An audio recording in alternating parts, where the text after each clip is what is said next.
You're listening to the How to Talk to Girls podcast with your dating coach, Trip, from tripadvice.com. Do you struggle with getting girls to like you?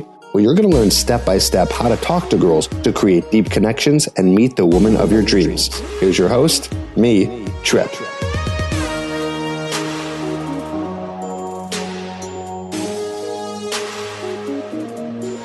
Hello and welcome to the How to Talk to Girls podcast. I'm your host, Trip Kramer from tripadvice.com. Welcome to another episode.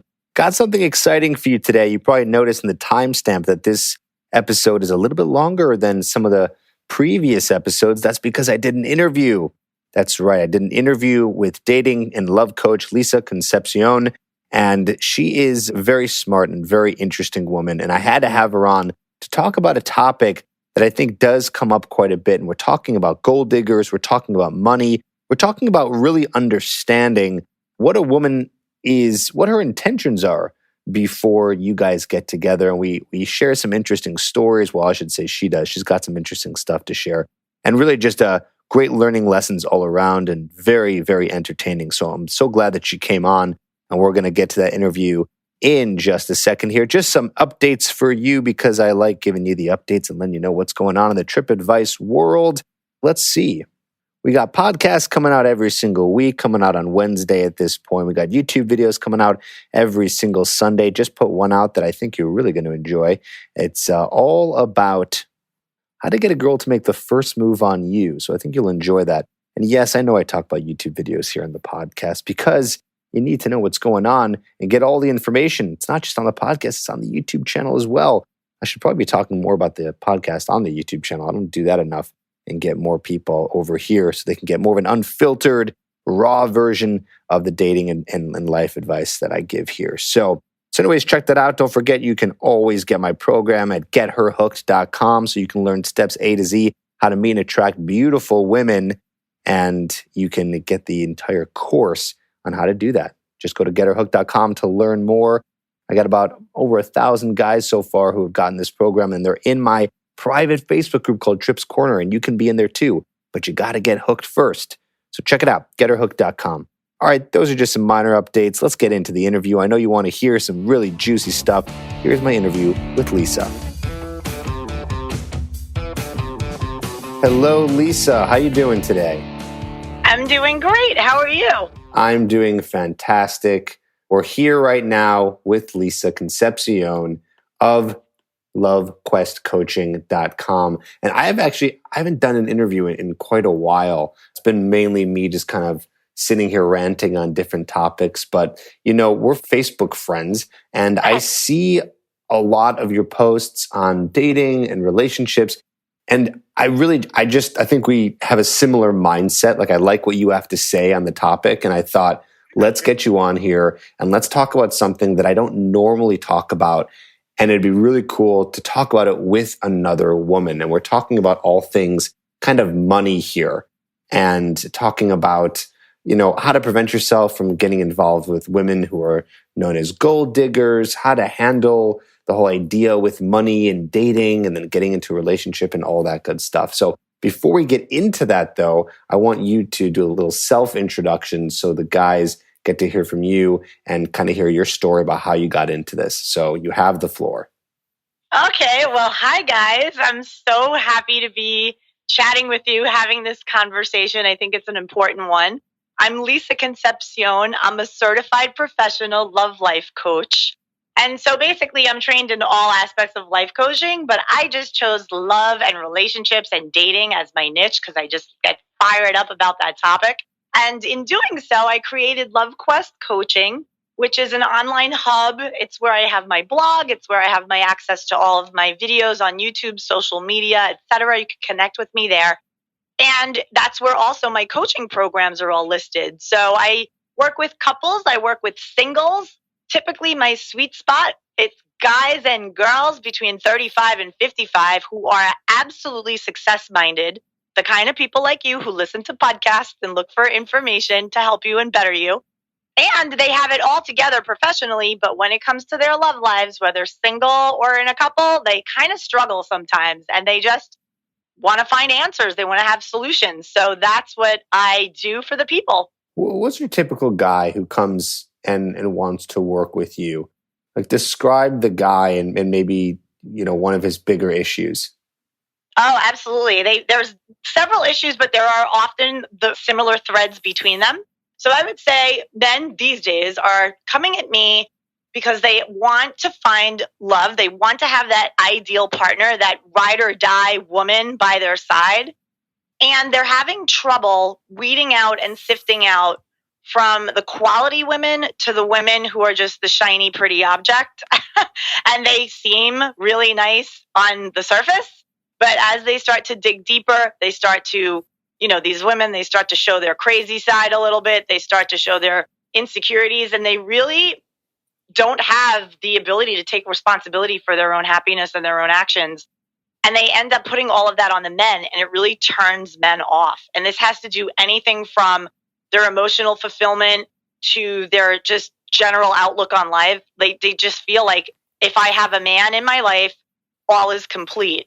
And it's wrong. And I always say to women, you need to be complete first. And from that energy of power and femininity and badassery, you are going to attract an amazing guy.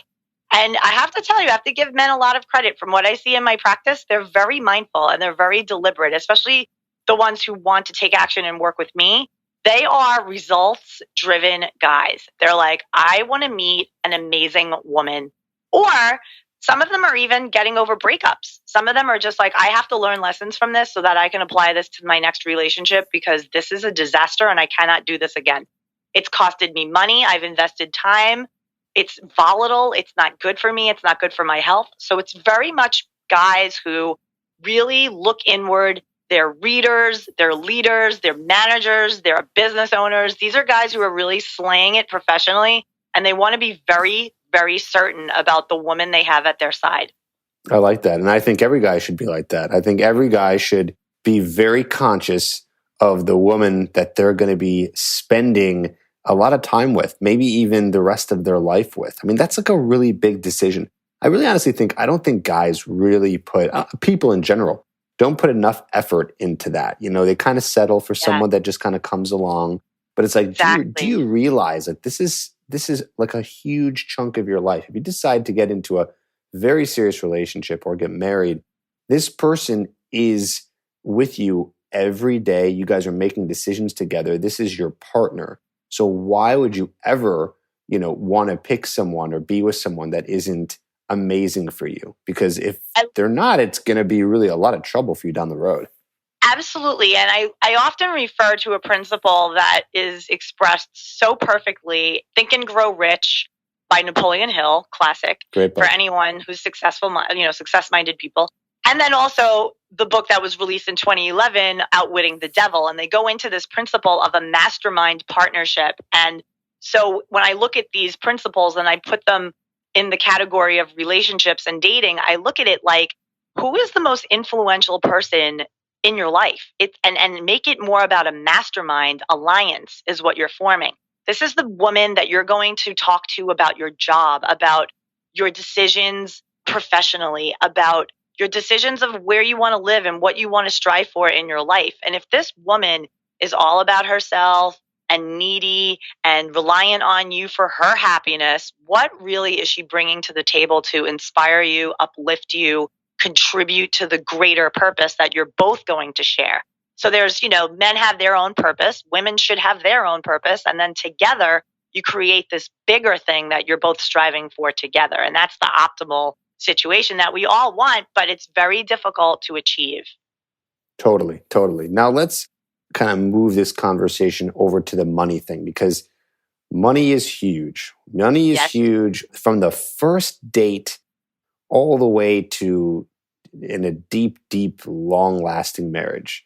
And there's a lot of stuff that goes into it. And I want to have that conversation with you. So let's just start simple. There's women out there who are, and you probably see this a lot. I hate to generalize usually, but I'm just going to do it right now. You're in Miami, right? I am in Miami. Yes. South Beach. I could imagine there's a lot of gold diggers in Miami. Yes. Professional ones. Professional ones. Yes, exactly. So let's talk about International professional gold diggers. Wait, they tell have me about that. seasonal They have like seasonal gold digging strategies. Like now it's summertime. So, this isn't season. This is out of season here in Miami. It's this local town now. Tell me, what are they doing? They leave. They go to Europe. They go to Ibiza for the summer. They'll go to New York. They'll go gold dig in the Hamptons. And in New York, they'll hit all the rooftop parties and the clubs. Oh, yeah, they know exactly what's up. They are like hunting. They're prospecting. They know, okay, they're looking at the different ponds of the kind of fish that they want to fish for. They're very, very, strategic. So do you have friends who do this? I don't have friends who do this because I believe I'm the sum of the company I keep. So I tend to be friends with a lot of fellow entrepreneurs, women who are success-minded, kind of the women who want to make it on their own and then from there align with a guy who's doing the same for himself. So, however, I did used to roll with a crowd like that when I first moved to Miami in 2010.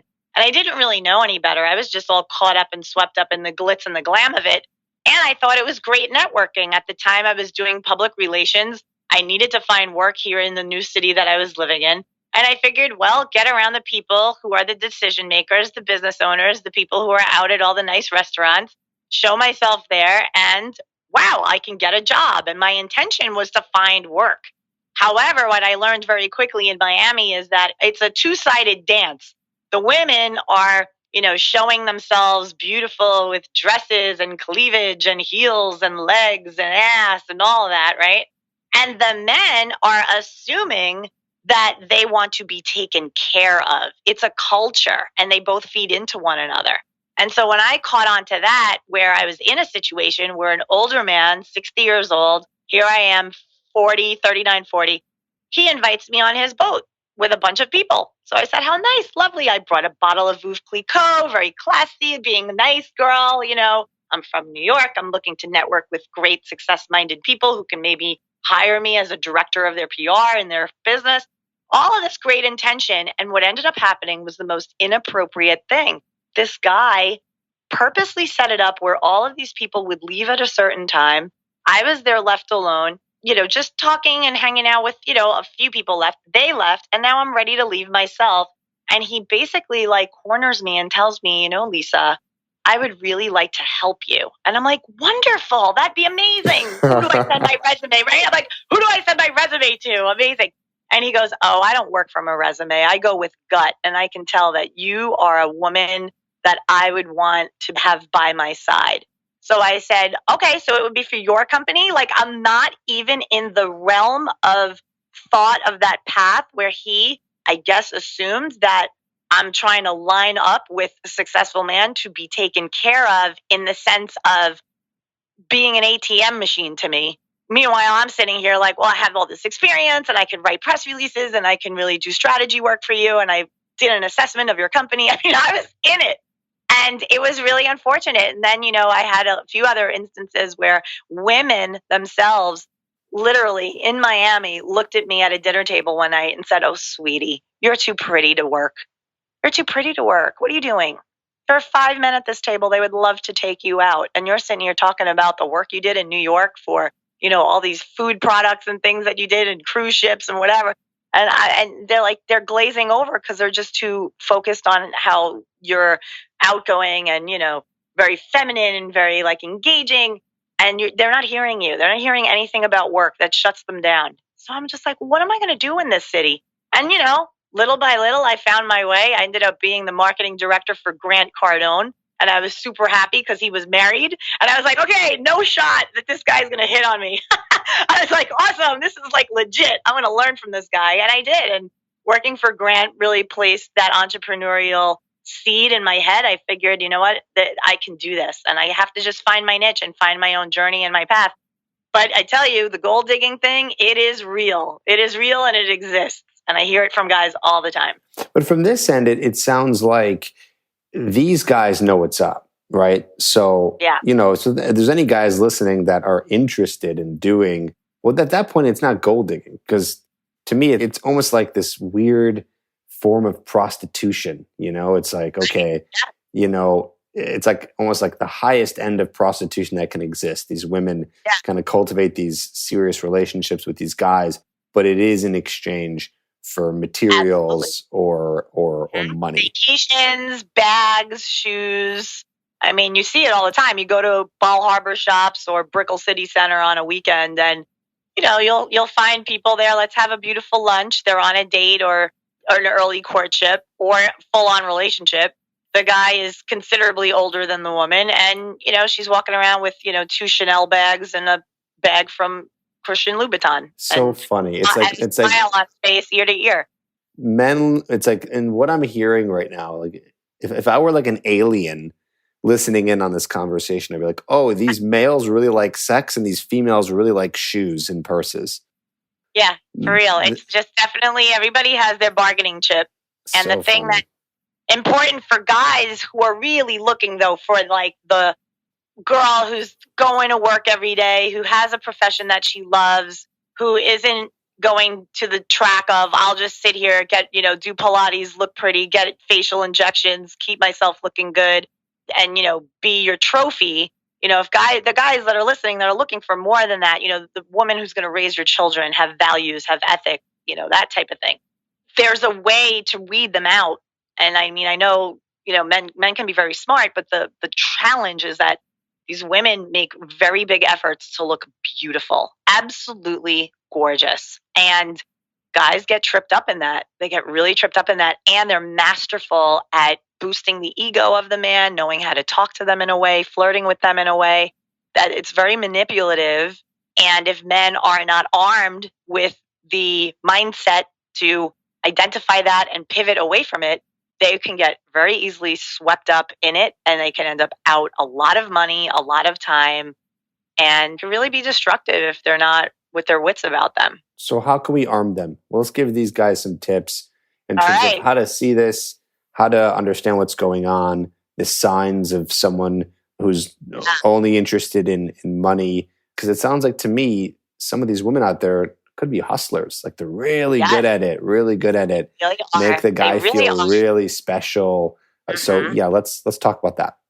So one of the things that I would definitely put as a red flag for guys is let's say that you're out socially and a woman approaches you. Not to say that this is bad, but it's the way she approaches you.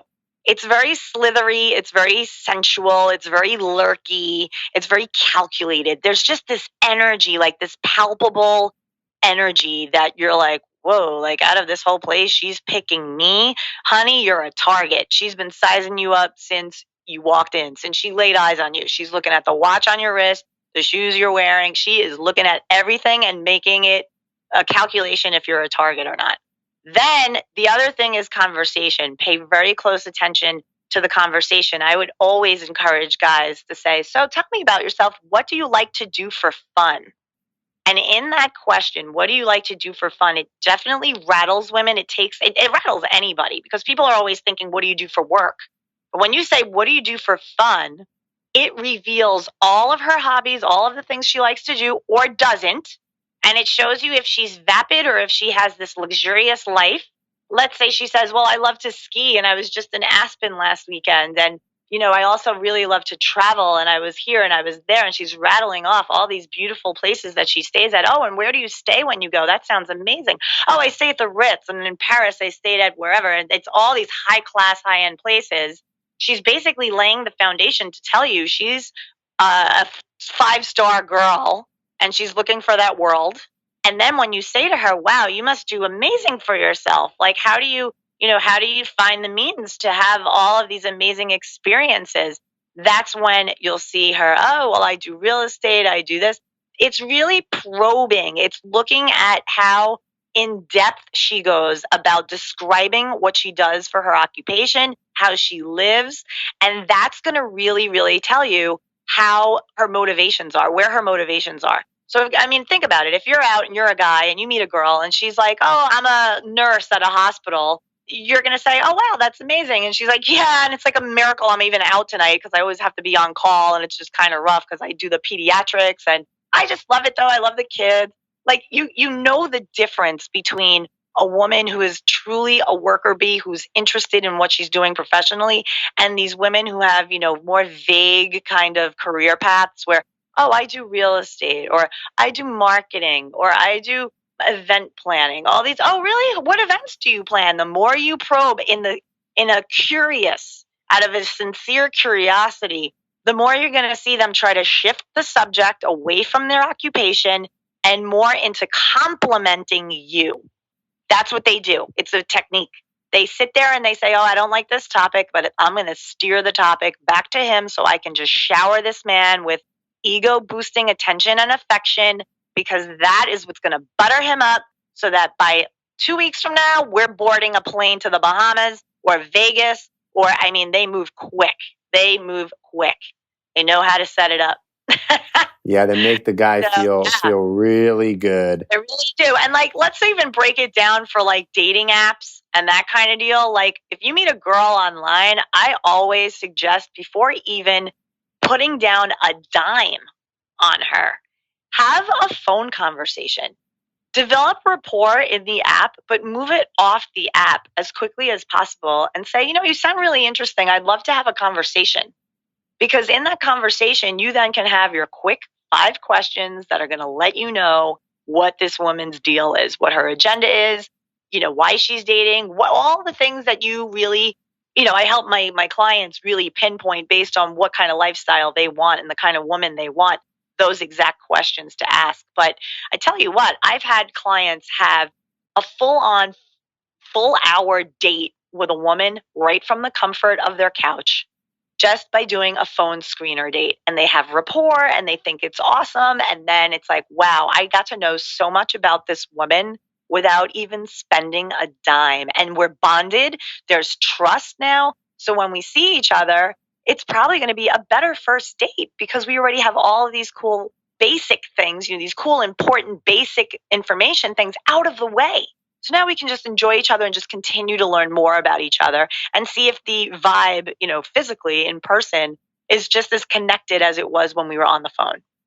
I think imagine really that without spending a dime. And trust me, the best thing that happens is you meet in person, you realize, oh, I'm not really feeling it. But you know what? You've really made a friend. If you take an hour or 45 minutes, a half hour, whatever, to do a phone screener with somebody, women love it because very rarely do gentlemen use the phone anymore.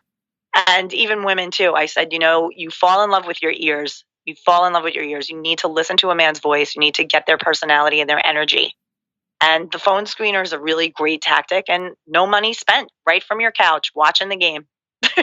That's great. I mean, I think anyone should be doing that. I really think the phone screening from an app or from an online dating site is really key. And for so many reasons, it kind of kills 2 birds with 1 stone because, we're talking about the idea of screening here and trying to see like, okay, what is she like? Is there a little bit of a connection? Is this someone I do want to see again? But at the same time, what's really cool is you can make that actual first date, the first in-person meeting, so much more relaxed and less pressured because if you do it right and you have a really good phone conversation, she should be already starting to become attracted to you, okay? Because she's getting to know you. So, and that is pretty rare to happen from an app to a date because there is no phone call, right? It's just like... And it's such an amazing step because you know how many women say to me, and I asked them, how did you meet your boyfriend? And she's like, I met him on an app and I wasn't really that attracted. His picture was a little goofy. But he came at me so charming on the text. And then he quickly said, within a few back and forths of texting on the app, he said, you sound really interesting. I'd love to hear the voice that goes along with this sense of humor. Because she's very witty and he complimented her. And she said, okay, great. So she said, in that conversation, I knew I wanted to see him 100%. I grew so much more attracted to him. I couldn't wait to see him in person because the energy that was happening over the phone it made her so curious. And when she walked into that restaurant and met him he was sitting at the bar, and she was like, wow, like she was pleasantly surprised because she said, man, let me tell you something. Your profile picture doesn't do you justice. Like you're handsome, you're strapping, like, holy crap. And she was like blushing. And he was like, well, have a seat. Thank you. I love that. And they hit it off wonderfully. And they've been, together a while already, but it's amazing how that one little gesture of a phone screener does two things. On the guy's side, you're getting great data, you're getting amazing information. And on the woman's side, you're hearing a man's voice, you're getting their energy. And it's very, very sexy and very, very powerful. Do you have any good tips for the guy who's listening right now to really kill it on a phone call? Like, what can a guy do to start to get her more intrigued, more attracted, and more interested? Like anything he should talk about or his vibe or, any ideas there? Yeah, absolutely. I mean, you definitely want to avoid doing the conversation while laying down or too super comfortable in your bed. It does something to the voice. It really mellows you out. It makes you very almost sounding like you're not really that interested. It doesn't have a high vibe. There's time for that when you get to know each other, where you're snuggled in your bed and you're like talking for hours and you're like, no, you hang up. No, you hang up. Right. That'll happen later. But that first initial conversation, you want to be like, hey, Julie, what's up? Oh my God. Yeah. So great to see you and meet you, see you on the app, meet you on the phone. So what are you doing, girl? Oh yeah, you just chilling? Yeah, me too. I just walked my dog. Yeah, what kind of dog you have? You have a dog too? Cool. Oh, yeah, maybe we'll meet up. We'll meet up and we'll bring our dogs. That'll be fun. It's that. It's that high vibe, forward moving, get to know, what are you up to right now kind of thing. Steer clear of anything sexual. There's no need for that. This is just a fun, get to know somebody conversation. It's rapport building. It's trust building. When you leap to the sexual, like, oh, what are you wearing right now? Oh, you're in bed. And you know what? Use that as a caution. Use that as a red flag. If you're talking to a woman in the phone screener and you're keeping it light and casual and you're upbeat and just, looking to get to know each other, having a few laughs and setting up the date, what kind of food do you like and all that. And she deviates to a sexual tone. It's often a trap. She's trying to distract you from getting kind of the details that you should be getting before. She might try to use the sexual thing to lure you into believing that if you take her out on a fancier dinner, you're going to get some. I mean, this is legit, tactics that women who don't have the right intention are using, and so they'll be very seductive and sexy and even maybe like, oh, I can send you a picture if you want. That's not the woman who's going to be there for you when you get laid off for your job. You know what I mean? That is not the woman who is going to want to sit down and have a heart to heart with your sister when her boyfriend breaks up with her. You know what I mean? You're looking for people of substance, and when they rush too quickly to the sex in that first conversation, it just dilutes the quality of the whole entire interaction. It should be a build. It should be, the man should come from a position of, listen, before I let a woman in my house, let alone my bedroom, I need to know some stuff. And it doesn't mean that you're coming at them as an interview, but the tip that I would give is keep it light, keep it casual, know exactly what you want in a woman, and then reverse engineer it so that you have the exact questions that you want to ask. Open-ended, positive, powerful questions that will open the floodgates and let this woman just talk, babble, and you'll know so much about her in a 45-minute phone call, if not even 30-minute phone call. I also think, too, that if a guy puts off, I'd say this is probably very rare that a guy would be in a conversation on the phone with a woman and she starts going sexual. Sure, it could happen. But if it does happen, the guy should come from the mindset of, well, yeah, sex is not a big deal to me. I'm not desperate. I can have sex if I want to. It's not this thing I'm trying to get from women. So him trying to be like, all right, divert the conversation off of that into something else, if he does it right, can show that he's not desperate and needy for something like that. Oh, she mentioned sex. Now we got to talk about it. And, yes, this is so exciting for me. Yes, I might get to have sex with her because she's talking about it. It's that comes from a very needy mindset, thinking this is scarce for me. The quality women are not going to go there. Quality women are going to be about the conversation. They'll be flirty, of course. They're going to show interest, but they're not going to lead with the sex because that's only one trick in their arsenal, right? That's a one trick thing. If you go to the sex, you're like, well, what does this girl really have to offer other than that? If that's her go-to thing, that makes me question the other things of value that are a match to my values. And, again, like my advice is for people who are really serious about that person, finding that ideal partner. It's for men who are, at that stage in their place in their life where they've done the ass chasing, they've had their fun, and they're looking like, listen, this is the time. I'm making good money. I'm doing well for myself. I've accomplished these things. I've traveled. I've hung with my boys. I've done my thing. And now I really would love, love, love to really allow space for that woman that I'm going to, bring around my family, have around at the holidays, all that stuff. And there are differences. There are definite differences. And, one conversation can really set aside and categorize. I mean, guys do this. They put girls in categories really fast. It's the girl you have sex with, right? The fun girl, the girlfriend, and then the wife. And I know this. I have guys told me this. I know this, and I encourage women to do the same. I say, listen, girls, this is what guys do. Okay, I'm going to break it down for you. You need to be doing the same. You need to say, is this guy just a fun boy, or is he a boyfriend, a lover, or is he your husband? And they look at me like I'm, 10 heads. They're like, wow, I never really thought of it that way. I'm like, yeah, because this is what happens. You end up in a relationship with a boyfriend when you really want a husband, and you're trying to convert the boyfriend into the husband, and you waste 3 years of your life. Or the guy wants a wife and he's dating a girlfriend girl who wants, baby, buy me my birthday, buy me a table at the club with all my girlfriends. That's what I want. And baby, the girls are going a girls trip to Vegas. You go with the boys and you do your thing. That's a girlfriend. That's not a wife. A wife starts to think of, what are we building together?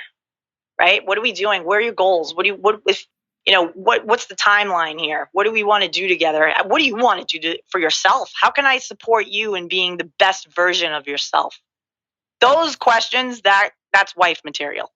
So it's very important. One of the things that I offer, right, is that I did public relations, as I mentioned earlier, for like 23 years. And in that, I bring a lot of those skills, a lot of the communication, the language, the distinctions of how we speak to one another to really clearly communicate where we are in our lives and the values that we have. And it's very value-driven communication. So I teach people how to do that in my workshops and in my courses and my programs. It's a huge part. It's a huge component, because communication, as you know, is everything.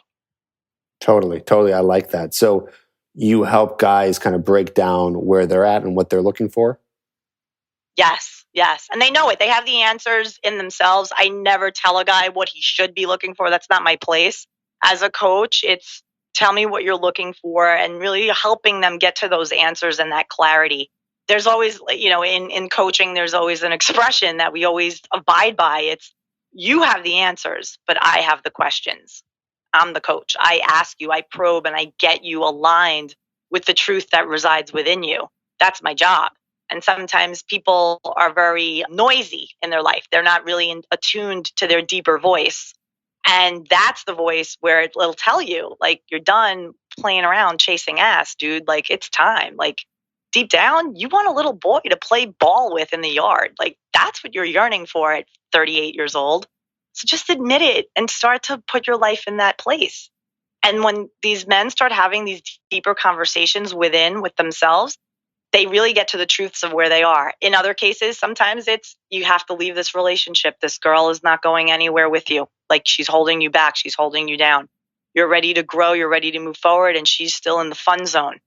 And, you want to have fun. Yeah, sure. Every man wants a woman that they can have fun with. Believe me, I'm like capital FUN girl. However, it's in addition to all these other important life circumstances and choices and goals and things that are there as well. And it's just, the fun is the fuel for all of those goals to manifest.